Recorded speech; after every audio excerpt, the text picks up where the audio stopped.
Iron சத்து தலைமுடி உதிர்தலை தடுக்கும். மிதமான சூடு பாலில் கலந்து பருகலாம். லயன் டேட் சிரப் தினமும் 2 ஸ்பூன்.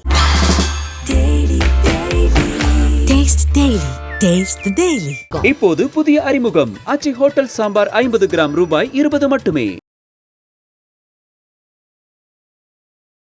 ராமகோபாலனை சாந்தப்படுத்துது. திமுக கிட்ட அன்னிலேருந்து இன்னைக்கு வரையும் ஒரே பழக்கம் என்னன்னா, இந்துக்களுக்கு எதிரி திமுகன்னு சொன்னாவே திமுக என்ன பண்ணுவோன்னா முஸ்லீம்களுக்கு எதிராக எம்ஜிஆர் எதிரி, இவன் துரோகி, எதிரியை கூட மன்னிக்கலாம், துரோகியை மன்னிக்கக்கூடாது அப்படின்னு சொல்லிட்டு அவர் கடைசி காலகட்டங்களில் திமுகவை கடுமையான முறையில் எதிர்த்து பிரச்சாரம் பண்ணார். பாமக ஆட்சிக்கு வந்தாவே ஃபஸ்ட்டு முதல்வராக ஒரு லலிதா டிபார்ட்மெண்ட், அது வந்து பாபா கொடுத்த கண்டென்ட் தான். பாபா கொடுத்த இப்போ வரைக்கும் பேசிட்டு ஆமாம் பாபா கொடுத்த கண்டென்ட் தான்.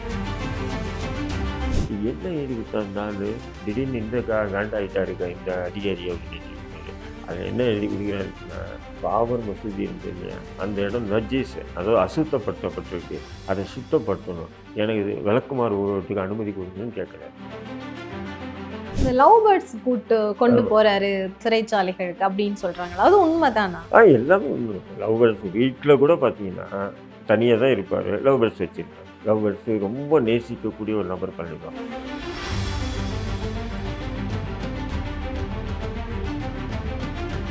ஐபிசி தமிழ் நேயர்களுக்கு இனிமையான நேரத்து வணக்கங்கள். இன்று குறிப்பாக பழனி பாபா தொடர்பில் நிறைய கேள்விகள் நமக்கு இருக்கு. அவருடைய காணொளிகள் நிறைய பார்க்குறோம். அந்த காணொளிகள் எல்லாத்துலேயுமே இன்ன வரைக்குமே நிறைய வியூஸை நம்ம பார்க்கக்கூடியதா இருக்கு. அவர் தொடர்பில் நிறைய கேள்விகளுக்கான பதிலோடு நம்ம இருக்கிறோம். பதில் தரத்துக்காக தடா ரஹீம் அவர்கள் இருக்கிறார். ஐயா வணக்கம். இப்போ திமுகல இருந்து பாமக அந்த அணிக்கு அல்லது பாமக அப்படிங்கிற கட்சி உருவாக்குறதுக்கே பழனி பாபா தான் காரணமா இருந்தாரு அப்படின்ற மாதிரியான விஷயங்கள்லாம் நம்ம பார்க்கிறோம். இந்த டிரான்ஸ்ஃபர்மேஷன் எப்படி ஆகுது? திமுகல இருந்து எப்படி அவர் பாமகக்குள்ள போறாரு? அதுக்கான காரணம் என்னவா? இப்போ நான் இப்போ எம்ஜிஆர் கிட்ட சேர்ந்ததோ அல்லது இந்திரா காந்தி, ராஜீவ் காந்தி இதெல்லாம் சொன்னது கேட்டது தான் நம்ம. இப்போ பாமகன்னு வந்துட்டீங்க பார்த்தீங்கன்னா, இது நம்ம நேரடியாக இருந்தது, அவர் கூடவே இருக்கோம், என்ன நடந்ததுன்றது தெரியும். இப்போ அது எப்படின்னு பார்த்தீங்கன்னா முழுக்க முழுக்க அப்போ 89 நாகூரில் ஒரு கலவரம் வருது, இந்து முஸ்லீம் கலவரம். அது திமுக ஆட்சி, நாகூர் கலவரம். அப்போ திமுகவை பற்றி ஆதரவான பிரச்சாரம் தான் பாபா பண்ணிகிட்டு இருக்காரு. அது நான் இறந்தால் கூட, பாபா சொல்ல, நான் இறந்தால் கூட கஃபன் துணின்றது வெளில தான் போடுவாங்க. ஆனால் இவர் என்ன சொல்கிறார், நான் இறந்தால் கூட என்னுடைய இதுக்கு மேலே அந்த இது பிரேதத்தின் மீது கருப்பு சிவப்பு துண்டு தான் போடணும் அப்படின்னு சொல்லி பேசியிருக்காரு. அவ்வளோ ஆக்ரோஷமாக திமுக ஆதரித்து பேசியிருக்காரு. அப்போது நாகூரில் ஒரு கலவரம் வருது. கலவரம் வந்தவுடனே அப்போது இந்து முன்னணியுடைய தலைவர் ராமகோபாலன் ஒரு அறிக்கை கொடுக்குறாரு. என்ன அறிக்கை கொடுக்குறாருன்னு சொன்னால், இந்த கலவரத்துக்கு காரணம் பழனி பாபா பேசின பேச்சுக்கள் தான் அப்படின்றாரு. அப்போது ராமகோபாலனை சாந்தப்படுத்துது. திமுக கிட்ட அன்னிலேருந்து இன்னைக்கு வரையும் ஒரே பழக்கம் என்னன்னு சொன்னால், இந்துக்களுக்கு எதிரி திமுகன்னு சொன்னாவே திமுக என்ன பண்ணுவோன்னா முஸ்லீம்களுக்கு எதிராக ஆர்எஸ்எஸ் பிஜேபி சொல்கிறத அப்படியே கேட்பான். அது நீங்கள் இப்போ திருப்பரங்குன்ற விஷயமா இருக்கட்டும், அல்லது திருச்சிக்கு பக்கத்தில் இருக்கிற திருச்செந்துறை இடத்த வக்போர்டு இடத்த அவங்களுக்கு கொடுத்தது இருக்கட்டும். இது 89 அதேமாரி என்ன பண்ணுறான், ராமகோபாலன் சொன்ன உடனே இவர் தூக்கி என்ன செய்யல போடுறான், தேசிய பாதுகாப்பு சட்டம். அப்போ தான் பாபாவுக்கு கடுப்பாகும். அவனாச்சும் எதிரிடா, இவன் துரோகி. அன்னைக்கு வச்சு தான் திமுக யார், எம்ஜிஆர் எதிரி, இவன் துரோகி, எதிரியை கூட மன்னிக்கலாம், துரோகியை மன்னிக்கக்கூடாது அப்படின்னு சொல்லிட்டு அவர் கடைசி காலகட்டங்களில் திமுகவை கடுமையான முறையில் எதிர்த்துட்டு பிரச்சாரம் பண்ணார். அப்போ அந்த நேரத்தில் அப்போது வன்னியர் சங்கமாக இருந்த டாக்டர் ராமதாஸ் போய் பாபாவை சந்திக்கிறார். அப்போ பாபா என்ன பண்ணுறாருன்னா, நான் வன்னியர் சங்கத்துக்கு கூட தான் உறவு, அரசியல் கட்சிகள் எப்போ வேணாலும் கொள்கையை மாறுவாங்க, ஏன்னா இப்போ திமுக மாறிச்சு, அண்ணா திமுக மாறிச்சு, நீங்களும் நாளைக்கு மாறலாம் டாக்டர், ஆனால் நான் வன்னியர் சங்கத்துக்கு கூட தான் உங்கள் தொடர்புன்னு சொல்லிட்டு, அதே நேரத்தில் நீங்கள் அரசியல் கட்சி ஆரம்பிக்கும்போது இந்தந்த வழிகளை செய்யுங்கன்னு சொல்லிட்டு டாக்டர் கூட இருந்தே செயல்பட்டாங்க. அதாவது அப்போது பாமக சொல்லுவோம், பாமக ஆட்சிக்கு வந்தாவே ஃபஸ்ட்டு முதல்வராக ஒரு லலிதா டிபார்ட்மெண்ட், அது பாபா கொடுத்த கண்டென்ட் தான். அது பாபா கொடுத்த இப்போ வரைக்கும் பேசிட்டு இருக்கிற விஷயம். ஆமாம், பாபா கொடுத்த கண்டென்ட் தான். அதுக்கப்புறம் பார்ப்பனர்களை தவிர மற்ற எல்லாரும் ஒன்றிணைங்கன்னு சொன்னது பாபா கொடுத்த கண்டென்ட் தான். இன்னைக்கு கூட பாருங்க, பட்டாள் முக நீங்கள் திமுக கூட 4 40 பார்ப்பான் இருப்பான், அண்ணா திமுக இருப்பான், பாமகவில் ஒருத்தன் கூட இருக்க மாட்டான் பாருங்க.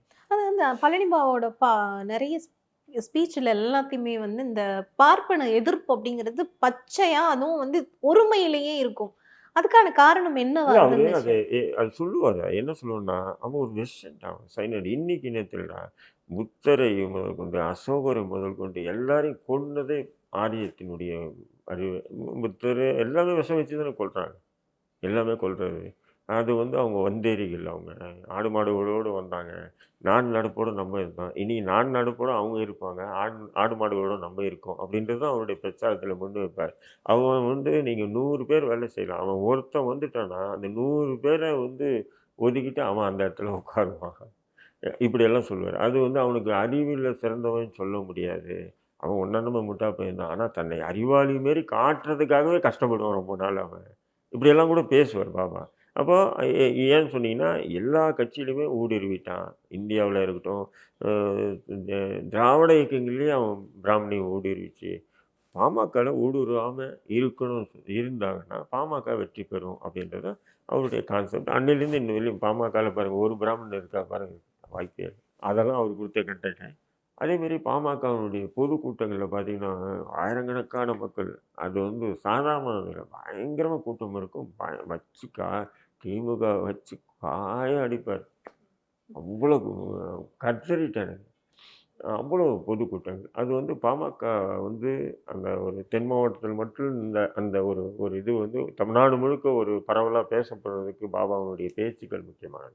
இப்ப பழனி பாபாவோட வழக்குகள் வந்து ரொம்பவே சுவாரஸ்யமான பல வழக்குகள் பத்தி சொல்றாங்க. அதே போல வந்து அவர் வழக்குக்கு அவரே வாதாடுவார் அப்படின்னு சொல்லுவாங்க. இப்படி சுவாரஸ்யமான வழக்குகள் பத்தி கொஞ்சம் சொல்லுங்களேன். நிறைய வழக்குகள் இருக்கு. பெரும்பாலான வழக்குகள நான் நேரடியா போனதில்ல. சில வழக்குகளுக்கு போயிருக்கேன். ஆ சில வழக்கறிஞர்கள் சொன்ன விஷயங்கள், தகவல்கள் எனக்கு தெரியும். இப்போ உதாரணத்துக்கு இப்போ இந்திரா காந்திய சுட்டது சரிதானா? பேசியிருக்கீங்களா நீங்க?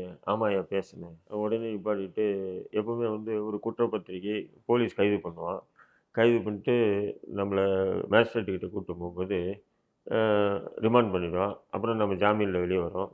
அப்புறம் ஜாமீன்ல வெளிய வந்த பிறகு, அந்த வழக்கு விஷயமா வந்து குற்றப்பத்திரிகை தாக்கல் பண்ணுவான் போலீஸ். தாக்கல் பண்ணதுக்கப்புறம் நம்மள கூப்பிட்டு வச்சு கேட்பான் நீதிபதி. என்ன கேட்பாங்கன்னு சொன்னீங்கன்னா, இந்த குற்றச்சாட்டு உங்க மீது சுமத்தியிருக்காங்க. இது உண்மையான்னு கேட்பான். அப்ப இந்திரா காந்திய சுட்டது சரிதான்னு சொல்லி நீங்க பேசுனீங்களா? ஆமான்ட்டாரு. உடனே மூடிட்டேன். ஏன்னா அது இல்லன்னு சொல்லணும். எப்பவுமே பொய் சொல்லணும். ஆமான்னு ஒத்துக்கிட்டான்னா உடனே தண்டனை குடுக்கணும்ல. புரியுதுங்களா உங்களுக்கு? அந்த மேஜிஸ்ட்ரேட் வந்து பாபா என்னடா இவரு ஆமான்றாரு அப்படின்னு சொல்லிட்டு டக்குனு மூடி வச்சுட்டு பாபா அட்வொகேட்ட கூப்பிட்டு, யோவ் சொல்லியா அவர்கிட்ட ஆமான்றாரு. ஆமான்னு சொன்னா என்ன அர்த்தம்? நான் தண்டனை குடுத்துருவேன்ல. சுட்டது சரிதான்றாரு அப்படின்னு சொல்லும்போது, இல்லைங்கய்யா நான் சொன்னேன். நான் இப்படி தான் பேசுவேன்றாரு. அவரும் நல்லா படிச்சிருக்காரு. நீங்க ஒண்ணும் இல்ல. நீங்க கேளுங்க அடுத்த. அப்புறம் என்ன பண்ணேன், இப்ப நீங்க அந்த குற்றத்த ஒத்துக்கிறீங்களா? அதாவது குற்றத்த ஒத்துக்கிறீங்களா? இல்ல சுட்டது சரியான்னு கேட்கிறீங்களா? 2 விஷயம் இருக்கு. 2 வெவ்வேறுவானது. நீங்க சுட்டது சரிதானா அப்படின்னு கேட்டா சரிதான்னு சொல்லுவேன். இந்த குற்றத்த ஒத்துக்கிறீங்களான்னா, நான் எப்படி எந்த குற்றத்த நான் ஒத்துக்கிறதுக்கா அப்படின்னும்போது, என்னய்யா இருந்தாலும் குழப்புறான்னு. ஒரு விதமா குழப்பம். அப்படின்னு சொன்னாப்புல, திரும்ப திரும்ப கேட்கும்போது ஒரே வார்த்தை சொன்னாரு. சுட்டது சரியா இருந்ததுனால செத்தாங்க. சுட்டது சரியில்லாம இருந்தா செத்திருக்க மாட்டாங்க இல்லையா? அப்படிங்கும்போது நாசமா போகணும் கேஸு. இதெல்லாம் வந்து ஒரு சுவாரஸ்யமான விஷயங்கள்.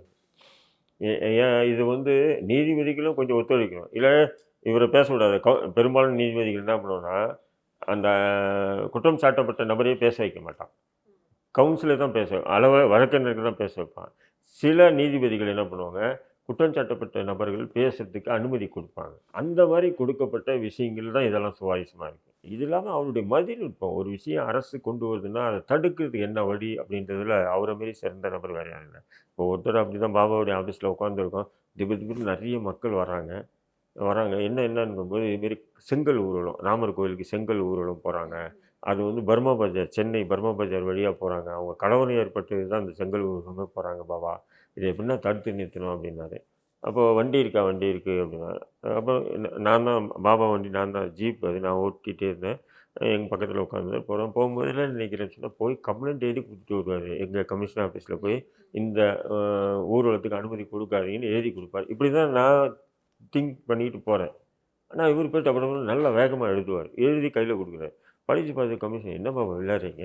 இந்த பாபா விளையாடுறீங்களா? என்னடா எழுதி குடுத்தா இந்த ஆளு?" அப்போ நான் சிறு வயது. அப்போ 24, 25 வயசு சிறுவன்.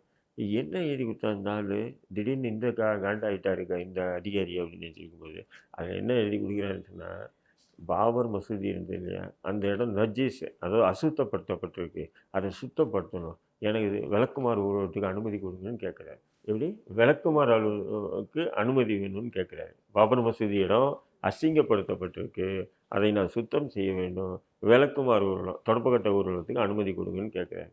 இல்லைடா இது எனக்கு ஒன்றுமே புரியல. அவன் செங்கல் ஊர்வலம் வரான், அதை தடுக்க சொன்னால் இவர் விளக்குமாறு ஊர்வலத்துக்கு அனுமதி கேட்குறாரு. அப்போது அந்த ஏடிஎஸ், அப்போ ஏடிஎஸ் அவர் வந்து என்ன சொல்கிறார், டென்ஷனை கத்துறாரு. அப்படி சுத்தம் பண்ணுன்னா தொடப்பத்தை போய் ராமர் கோயில் இடத்துல போய் இறங்கி அங்கே போய் சுத்தம் பண்ணுங்க. இந்த வேலையெல்லாம் பண்ணக்கூடாதீங்க. இந்த தொடப்பக்கட்ட ஊர்வலம் இதெல்லாம் வந்து அதை வந்து பெரிய பிரச்சனை, இதெல்லாம் பண்ணக்கூடாது. அப்போ பாபா என்ன சொல்கிறாருன்னா, அவனை கோயில் கட்டணுன்னா அங்கே போய் கட்ட சொல்லுங்கள், இங்கே எதுக்கு செங்கல் ஊர்வலம் வந்து கலவரம் நடத்துவாங்க. இந்தியாவிலேயே தமிழ்நாட்டில் மட்டும்தாங்க செங்கல் ஊர்வலத்துக்கு தடை விதிக்கப்படுது. இது ஒரு மதிநுட்பமான செயலாக இல்லையா பாருங்கள். இப்போது அவனை வந்து செங்கல் ஊர்வலத்துக்கு தடை விதிக்க சொன்னால் அது நான் என்னால் முடியாதுன்னு சொல்லியிருப்பான் இல்லைங்களா. அப்போ அதுக்கு ஒரு மதிநுட்போட அப்போ என்ன யோசிச்சு டக்குன்னு அவர் எங்கே இறங்குறாரு பாருங்க, எனக்கு விளக்குமாறு ஊர்வலம் கொடுறான்றாரு. நம்ம தொடப்பக்கட்டுன்னு தான் அவர் விளக்குமாறு தான் எழுதுறாரு. அது விளக்குமாறு ஊர்வலத்துக்கு அனுமதி கொடுங்க, ஏன்னா அங்கே அசுத்தமாக இருக்குது, ஏன்னா க்ளீன் பண்ணோம். அப்போ உடனே போலீஸ் ஆஃபீஸரில் எப்படி இது வருது, நீ சுத்தப்படுத்தணும் நேரம் அங்கே போய் பண்ணு, இங்கேயே பண்ணுற நீ. அப்போ அவனை கோயில் கட்டணும் அங்கே போய் கட்ட சொல்லி எதுக்கு இங்கே எப்படி ஒரு லாஜிக்கான பாயிண்ட்டை பாருங்கள். இது வந்து போலீஸ் அஃபீஷியல் உடனே தமிழ்நாட்டில் மட்டும்தான் அந்த ஒரு ஊர்வலத்துக்கு அனுமதி இருக்குது. இப்படி நிறைய விஷயங்களை நான் சொல்லுவேன். நான் இந்த மாதிரி சுவாரஸ்யமான விஷயங்கள் பார்த்தீங்கன்னா நம்ம சொல்லிக்கிட்டே போகலாம். அந்த லவ் பேர்ட்ஸ் கொண்டு போறாரு சிறைச்சாலைகளுக்கு அப்படின்னு சொல்றாங்களா, அது உண்மைதானா? எல்லாமே உண்மைதான். லவ் பேர்ட்ஸ் வீட்டில் கூட பார்த்தீங்கன்னா தனியாக தான் இருப்பார், லவ் பேர்ட்ஸ் வச்சுருப்பாரு. லவ் பேர்ட்ஸு ரொம்ப நேசிக்கக்கூடிய ஒரு நபர் பழனிபாபா லவ் பேர்ட்ஸுல. அதுக்கு ஏதாவது ரீசன் சொல்லியிருக்காரா? இல்ல கூடவே நீங்க பயணிச்சிருக்கீங்க? இல்லை ரீசன் நிறைய சொல்லியிருக்காரு. அவன் என்ன தான் சொல்லுவாருன்னா, லவ் பேர்ட்ஸுகளை வந்து அந்த முட்டையிடும் லவ் பேர்ட்ஸு, அதை வந்து பார்த்தீங்கன்னா பெண் குஞ்சு வந்து பெண் குருவி வந்து வெளியே போயிடும், லவ் பேர்ட்ஸ் வெளியே போயிடும், ஆண் குருவி வந்து அந்த முட்டையை வந்து அடகு காக்கும், அதன் பிறகு பெண் குருவி வந்தோடனே வெளியே வந்துடும். இப்படி அந்த ஆண் பெண் விஷயத்தை வந்து மாறி மாறி காட்டி அவர் லாஜிக்காக மேடைகளில் பேசுவார். ராமனை அட்டாக் பண்ணி பேசுவார், அதெல்லாம் பேசியிருக்கு. ராமரை அட்டாக் பண்ணி பேசுவார். அதாவது சாதாரண லவ் பேர்ட்ஸுக்கு இருக்கக்கூடிய அன்பு நேசம் கூட ராமர் சீதா மேலே வைக்கலன்ற மாதிரிகள்லாம் பேசியிருக்காரு. அந்த மாதிரி லாஜிக்காக அவருக்கே உண்டான பாணியில் நிறைய அந்த மாதிரி பேசியிருக்காரு. நிறைய அந்த மாதிரி சுவாரஸ்யங்கள் நிறைய. இந்த இடத்துல வந்து இவ்வளவு தூரம் பயணிச்ச பழனி பாபா தமிழகத்தினுடைய ஆகச்சிறந்த ஆளுமைகளோட எல்லாத்தோடையும் அவர் பயணிச்சிருக்கிறார், மிகப்பெரிய கட்சிகளோட பயணிச்சிருக்கார், எல்லா கட்சிகளையும் எதிர்த்தும் நின்றிருக்கார். இப்படி இருக்கிற பட்சத்துல வந்து இன்ன வரைக்குமே வந்து அவருடைய இறப்பு அப்படிங்கிறது வந்து இன்னுமே சரியான முறையில வந்து தீர்வும் கிடைக்காத ஒரு விஷயமாக இருந்திருக்கு. இந்த இறப்புல வந்து சந்தேகம் மர்மம் அப்படிங்கிறது இருக்கா? நீங்க இந்த இறப்பை எப்படி பாக்குறீங்க? இல்லை, இறப்பு என்பது முழுக்க முழுக்க வலதுசாரி ஆர்எஸ்எஸ் தான் இது தலைமையேற்றி ஆனா நடத்துது. எல்லாருமே வந்து விடுதலை செய்யறாங்க இல்லையா? நீதிமன்றம் விடுதலை பண்ணுது. அப்ப ஏன் அந்த சாட்சிகள் அப்படிங்கிறது கூடவே இருந்த சாட்சிகள் என்ன நடந்தது? எப்பவுமே பார்த்தீங்க சொன்னாமா, நீங்கள் ஒரு விஷயத்தை நல்லா புரிஞ்சுங்க. ஒரு குற்றம் நடந்துடும், அந்த குற்றம் நடந்த பிறகு நாம் என்ன பண்ணோம், புகார் தான் சொல்ல முடியும். ஒரு கொலையே நடக்குதுன்னு வச்சுக்கலாம், இப்போ நீங்களும் நானும் ஒரு கொலை நடக்குது சார், இந்த கொலை நடந்துச்சுன்னு புகார் தான் சொல்ல முடியும். நம்மள வரையும் புகார்தாரர்கள் தான். புகாருக்கு பிறகு அந்த குற்றம் சம்பந்தமாக குற்றவாளிகளை கண்டுபிடிக்கிறது காவல்துறை. அவன் யாரை கண்டுபிடிக்கிறான்னு நமக்கு தெரியாது. இவன் தான் குற்றவாளின்னு சொல்லி அப்பாவையே கூட கண்டுபிடிக்கலாம், இவன் தான் குற்றவாளின்னு உண்மையான குற்றவாளிகளும் கண்டுபிடிக்கலாம். ஆனால் அந்த உண்மையான குற்றவாளிகளை கண்டுபிடிச்ச பிறகு அவங்களுக்கு எதிராக நீதிமன்றத்தில் சாட்சிகள், ஆதாரங்கள், அந்த எவிடன்ஸ் எல்லாத்தையும் நீதிமன்றத்தில் சமர்ப்பிக்கணும். இப்படி எல்லாத்தையும் சமர்ப்பித்தா தான் நீதிமன்றம் அவனுக்கு தண்டனை கொடுக்கும். நான் வந்து அந்த நேரத்தில் 3 பேரை நான் கைது பண்ணிட்டேன், குற்றவாளிகள் கைது பண்ணிட்டோம். நாங்கள் பாருங்கள் கரெக்டு கைது பண்ணிட்டோம். அப்போது குற்றப்பத்திரிகை தாக்கல் பண்ணுறதுக்கு காலம் தாழ்த்துறதையும், குற்றப்பத்திரிகை தாக்கல் பண்ண பிறகு குற்றப்பத்திரிகையில் ஆதாரங்களையும் சாட்சிகளையும், முக்கியமான ஆதாரங்களையும் சாட்சிகளையும் மறைச்சிட்டு வேறு விதமாக கொண்டு போகிறதோ எல்லாமே யார்கிட்ட இருக்குது, போலீஸ்கிட்ட தானே இருக்குது. அப்போது சில இடங்கள் இது பாபா போன்ற வழக்குகளில் வந்து என்ன ஆகுதுன்னு சொன்னால், காவல்துறை வந்து என்ன அப்படின்ற ஒரு ஆர்எஸ்எஸ் மனப்பான்மை கொண்ட ஒரு அதிகாரின்னா வேலை முடியாது இல்லையா. நீங்களும் நானும் வந்து ஒன்றும் பண்ண முடியாது, அது சட்டத்தை நம்ம கையில் எடுக்க முடியாது, சட்டத்தின் அடிப்படையில் தான் தண்டிக்க முடியும். அப்போ கூட அவங்களுக்கு வந்து கீழ் நீதிமன்றம் அவங்களுக்கு ஆயுள் தண்டனை கொடுக்குது, உயர் நீதிமன்றம் உடைச்சது இல்லைன்றாங்க. புரியுதுங்களா? அப்படி இருக்கும்போது செஞ்சது ஆர்எஸ்எஸ். அதுவும் பார்த்திங்கன்னா தமிழ்நாட்டிலேருந்து யாராவது கையில் எடுத்து அவரை கொலை பண்ணணும்னு முயற்சி பண்ணால் அது பாபாவுக்கு தகவல் போயிடும். ஏன்னா இவர் தாழ்த்தப்பட்ட, பிற்படுத்தப்பட்ட, வன்னியர், நாடார், தேவர் அனைத்து சமூக தலைவர்கிட்டையும் அனைத்து சமூக மக்கள்கிட்ட நேசத்துக்குரிய ஒரு நபராக இருக்கார். இல்ல இப்ப இப்ப இல்லை இல்லை அதான் ம். நபராக இருக்கார். இவர் எப்படியாவது கண்டு சொல்லிடுவாங்கன்றதுக்கு தான் இவங்க கேரளாலேருந்து இறக்குமதி செய்கிறாங்க. அந்த கொலை செஞ்ச 5 பேரில் 4 பேர் கேரளாக்காரங்க. ஒரு ஆள் தான் இங்கே ஆள். அதுவும் தன்னுடைய நண்பர் பவுல்ராஜ் கவுண்டர் வீட்டுக்கு போயிட்டு, ஏன்னா அவங்க வந்து கவுண்டர்கள் கூட நல்ல பழக்கம், நல்லா இதுவாக இருப்பார், ஃப்ரெண்ட்ஷிப்பாக இருப்பார். அது பொள்ளாச்சியில் போய் கவுண்டர் வீட்டிலே தங்கிட்டு, அப்போ அங்கெல்லாம் போகும்போது எங்களெல்லாம் கூப்பிட்டு போக மாட்டார். ஃப்ரெண்டு வீட்டுக்கு போகிறேன்டான்ட்டு போயிடுவார். அவங்க அந்த மாதிரி அதாவது முஸ்லீம்களை விட மற்ற முஸ்லீம் அல்லாத நபர்களுடைய உறவு நிறைய வச்சது. போயிட்டு அந்த வீட்டில் இருந்து போகும்போது அவர் ஓன் டிரைவிங் பண்ணிட்டு இருந்தாங்க. அது அந்த மாடல் ஜீப், பழைய மாடல் ஜீப் அது. அந்த ரயில்வே ட்ராக் இருக்குது. ரயில்வே ட்ராக் அது ஸ்லோ ஆகுதுன்னும் போது இவன் சைடில் நின்றுட்டு இருந்தால் அந்த கோடாரி, இந்த கேரளாவில் கோடாரியில் தான் வெட்டுவாங்க. அந்த கோடாரியில் இங்கே வெட்டணுன்னு அப்படியே விட்டார். வேறு ஒன்றும் இல்லை. இவர் இப்படி ட்ரைவ் பண்ணிகிட்டே போகிறாரு. பின்னாடி இப்படியும் திரும்பிகள் இங்கே வெட்டுறான். அந்த அந்த இப்ப இந்த வெட்டுன்னு சொல்லும்போது எனக்கு இன்னொரு வழக்கும் இந்த இடத்துல கனெக்ட் ஆகுது. சுவாதி கொலை வழக்குக்கும் அந்த வெட்டுக்கும் இந்த வெட்டுக்கும் கிட்டத்தட்ட ஏதாவது சம்பந்தம் இருக்கிற மாதிரி நீங்க கவனிச்சீங்க? சுவாதியை வந்து பெரிய அருவாளில் வெட்டினேன். இது வந்து கோடாரியில் இங்கே ஒரே வெட்டு தான், அப்படியே விழுந்துடுறாரு. அதனால தான் அந்த வண்டி வாகனத்தில் முழுக்க பார்த்தீங்கன்னு சொன்னால் அப்படியே ரத்தமாக வழிஞ்சு விடும். அ அ ஓடி வரதுக்கு இறைவனடி சேர்ந்தார் அப்படின்ற ஒரு விஷயம்.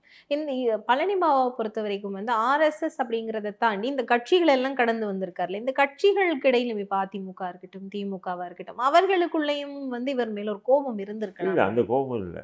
அது எப்படின்னா அதிமுககாரன்னு பாபாவுடைய பேச்சை சுவாரஸ்யமாக ரசிப்பானுங்க. அதேமாதிரி திமுக எதிர்த்து பேசும்போது திமுககாரன்னு சுவாரஸ்யமாக ரசிப்பானுங்க. ஆர்எஸ்எஸ் வந்து எப்படி சொன்னார்னா, இந்த மண்ணோட எப்படின்னா ஆர்எஸ்எஸ் என்பது மிகப்பெரிய ஆலமரம். அந்த ஆலமரத்தினுடைய விழுதும் பார்ப்பனர்கள். கிளை இலை தான் பிற்படுத்தப்பட்ட தாழ்த்தப்பட்ட மக்கள் இருக்காங்க. அதனால தான் வந்து அவங்க என்ன பண்ணுறாங்கன்னு சொன்னால், இன்றைக்கி அதிகாரத்தை அவங்களுடைய கட்டுப்பாடில் அதாவது நீதிமன்றமாக இருக்கட்டும், அரசு அந்த சிஸ்டத்தை அவனுடைய கட்டுப்பாட்டில் வச்சுருக்கான். இப்போ இந்த விஷயத்தில் எந்த ஒரு அரசியல் கட்சி உஷாராக இருந்தால் அப்போ தான் மக்களுக்கு உண்டான நம்ம செயல்பாடுகள் செய்ய முடியுமே தவிர, இல்லை மக்களுக்கு எதிராக தான் செஞ்சுட்டு மக்கள்கிட்ட கெட்ட பேர் வாங்க வேண்டிய நிலைக்கு தான் தள்ளப்படும். இப்படி வந்து நிறைய பேசியிருக்காரு அவர். ஆர்எஸ்எஸ் பற்றி ஒரு பெரிய கார்ப்பரேட் கம்பெனி, அந்த கம்பெனியில் பார்த்தீங்கன்னா மேனேஜர் இருப்பான், எல்லா ஒர்க்குக்கும் ஆள் இருப்பாங்க. ஆனால் அந்த கம்பெனியுடைய அந்த கொள்கைன்னு ஒன்று இருக்கு இல்லையா, அந்த சிஸ்டம் வந்து ஆர்எஸ்எஸ் பிராமணன் தான். அதான் ஆர்எஸ்எஸ் என்ற அந்த பிராமணியம். ஆனால் அந்த அலுவலகத்தில் பார்த்தீங்கன்னா எத்தனையோ பேர் இருப்பாங்க, வெவ்வேறு தொழில் வெவ்வேறு இது பண்ணிட்டு அவங்களுடைய தாட்ஸ் வேறு இருக்கும். இருந்தாலும் அந்த சிஸ்டம் அவங்க என்ன சொல்கிறாங்களோ அதை தான் நம்ம செய்ய வேண்டியதாக இருக்கும் அப்படின்னு சொல்லிட்டு இப்போ பிஜேபி ஆர்எஸ்எஸில் பாருங்கள், நிறைய பேர் மேற்கோள் காட்டுவார். உமா பாரதியை காட்டுவார், கல்யாண் சிங்கை காட்டுவார். இந்த மாதிரியெல்லாம் காட்டி இவங்களெல்லாம் வந்து ஒரு ஆயுதமாக தான் பயன்படுத்தி வீசிட்டு போயிட்டே இருப்பான். இதுதான் ஆர்எஸ்எஸுடைய சித்தாந்தம். இப்போ ஆர்எஸ்எஸுடைய அடிநாதத்தை ஆட வச்சவர் பழனிபாபா. அதனால தான் அவங்களுக்கு வந்து என்ன ஆகுதுன்னா, பிற்படுத்தப்பட்ட மக்களையும் தம்மை பிரிக்க வைக்கிறான். ஒடுக்கப்பட்ட, தாழ்த்தப்பட்ட எல்லா மக்களையும் ஆர்எஸ்எஸ்ஸை விட்டு பிரிக்க வைக்கிறான். இவருடைய பேச்சுக்கு சுவாரஸ்யமாக இருக்குது. பல ஆயிரம் மக்கள் பார்க்குறாங்க. அப்போ இவன் ஒரு ஆபத்தான நபர் பிற்காலத்தில் அப்படின்னு அறிஞ்சு தான் அவங்க அந்த அட்டாக் பண்ணுறாங்க. இப்போ வந்துட்டு பழனி பாபா தன்னுடைய இறப்பை முன்கூட்டியே அறிந்திருந்தார் அப்படின்னு சொல்றாங்க. அது உண்மைதானா? இல்லை, அவர் என்ன சொல்லுவாருன்னா, நான் வெட்டுப்பட்டு குத்துப்பட்டு இறைவழியில் தான் நான் மரணிப்பேன். அப்போ நான் கூட கிண்டல் பண்ணியிருக்கோம் அதில். இப்போல்லாம் நவீன ஆயுதங்கள்லாம் வந்துச்சு. ராஜீவ்காந்தி மாரி பீஸாக போகிற மாதிரி ஆயுதம்லாம் வந்துச்சு. சும்மா அதை வெட்டுப்பட்டு குத்துப்பட்டு என் டைலாக் பேசுகிறீங்கன்னு. அப்போ அவர் சொல்லுவார், என்னுடைய இறைவன் நான் என்ன நினைக்கிறோம் அதுதான்டா கொடுப்பாருன்னுவார். வெட்டுப்பட்டு இறப்பர் அப்படின்றத முன்கூட்டி. இப்போ அடுத்து வந்து பழனி பாபாவை பொறுத்த வரைக்கும் அவர் வந்து ஒரு உளவு நிறுவனத்தால உளவு பார்க்கப்பட்டு ஒரு பயங்கரமான நபர் அப்படின்னு சொல்லி இஸ்ரேல் உளவு நிறுவனத்தால உளவு பார்க்கப்பட்டார் அப்படின்லாம் சொல்லப்படுகிறது இல்லையா? அதெல்லாம் உண்மைதானா? இல்லை, அவர் எனக்கு நீங்கள் இன்டெலிஜென்ஸ் பற்றி இந்தளவு ஒரு ஒரு ஒரு ஃப்ரீயாக பேசுகிறேன்னு சொன்னால் அது அவருடைய படம் தான். இன்டெலிஜென்ஸ் என்பது சாதாரணமானது இல்லை. போகிற இடத்துல சாப்பிட்டுட்டு, போகிற இடத்துல தூங்கிட்டு, போகிற இடத்துல பைத்தியக்காரன் அதிகமாக இடத்துக்கு போனால் பைத்தியக்காரன் மாரி, திருட்டு பையன் அதிகமாக இருக்கிற இடத்துக்கு போனால் திருட்டு பையன் மாரியே, முல்லை மாதிரி அதிகமாக இருக்கிற இடத்துல போனோன்னா முல்லை மாதிரி இப்படி வாழ்ந்து தான் இன்டெலிஜென்ஸ் அவங்க தகவலை வந்து எடுக்கிறாங்க.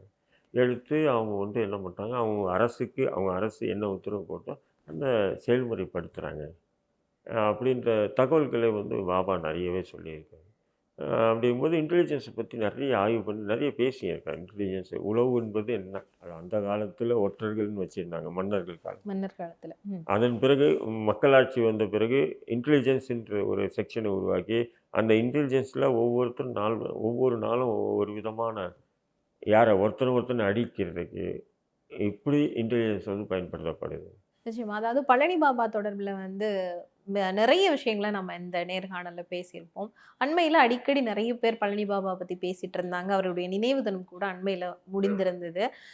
நிறைய சுவாரஸ்யங்கள், நிறைய விஷயங்கள், ஒரு மனிதருக்குள்ள இவ்வளவு பக்கங்கள் இருக்கு அப்படிங்கிறது, அதாவது ஒரு ஆன்மீக பக்கம், ஒரு அரசியல் பக்கம், ஒரு விளிம்பு நிலை மக்களை வந்து கைப்பிடித்து தூக்குற பக்கம், சேர்த்து அத்தனை மக்களையும் சேர்த்து ஒரு அரசியல் கட்டுற பக்கம் அப்படின்னு சொல்லி பல விஷயங்களை பிரமிச்சு அவருடைய நேர்காணல் நான் எடுக்கணுன்றதுக்காக அவர் பத்தி நிறைய ரிசர்ச் பண்ணேன். அதனால அவருடைய பல பக்கங்களை பார்க்க முடிந்தது. ரொம்பவே சுவாரஸ்யமா இருந்தது.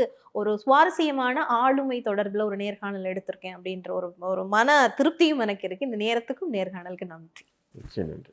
அயன் சத்து தலைமுடி உதிர்தலை தடுக்கும். மிதமான சூடு பாலில் கலந்து பருகலாம். லயன் டேட் சிரப் தினமும் 2 ஸ்பூன்.